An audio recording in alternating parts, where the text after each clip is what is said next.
നൂലിന് വേണ്ടിയാണ് കേട്ടോ ഇതെല്ലാം ഇങ്ങനെ ഉണക്കാനിട്ടിരിക്കുന്നത്. നന്നായി ഉണങ്ങിയതിന് ശേഷം ഇങ്ങനെയാണ് നൂല് സെറ്റാക്കി എടുക്കുന്നത്. ചക്ര ഉപയോഗിച്ച് കൈകൊണ്ട് ഇങ്ങനെ നൂല് എല്ലാം റെഡിയാക്കി എടുക്കുന്നുണ്ട്. പല കളറുകളിലുള്ള നൂലുകൾ റെഡിയാക്കുന്നുണ്ട് കേട്ടോ.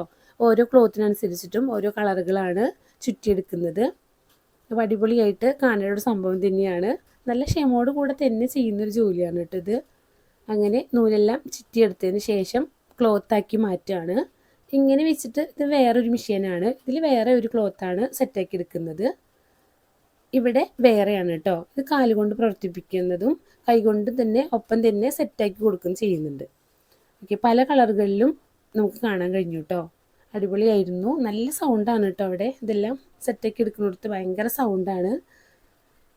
ഇങ്ങനെ കറക്റ്റായിട്ട് ഇഴകളെല്ലാം വെച്ച് ക്ലോത്ത് റെഡിയായി കിട്ടുന്നുണ്ട് കേട്ടോ. കാണാൻ നല്ല രസമായിരുന്നു. അപ്പം അങ്ങനെ സെറ്റാക്കി എടുത്ത ഒരുപാട് ക്ലോത്തുകൾ കണ്ടു. സെറ്റിൻ്റെ, അതുപോലെ തന്നെ ഷർട്ടിൻ്റെ പീസ്, ചുരിദാറിൻ്റെ റെഡിമെയ്ഡ്, അങ്ങനെ ഒരുപാട് ക്ലോത്ത് ഉണ്ടായിരുന്നു. ചവിട്ടി, ബെഡ്, പില്ലോ അങ്ങനെയൊക്കെ ഉണ്ടായിരുന്നു കേട്ടോ. അപ്പോൾ നമുക്ക് അടുത്തൊരു വീഡിയോ കാണുമായിരിക്കും. ഓക്കേ.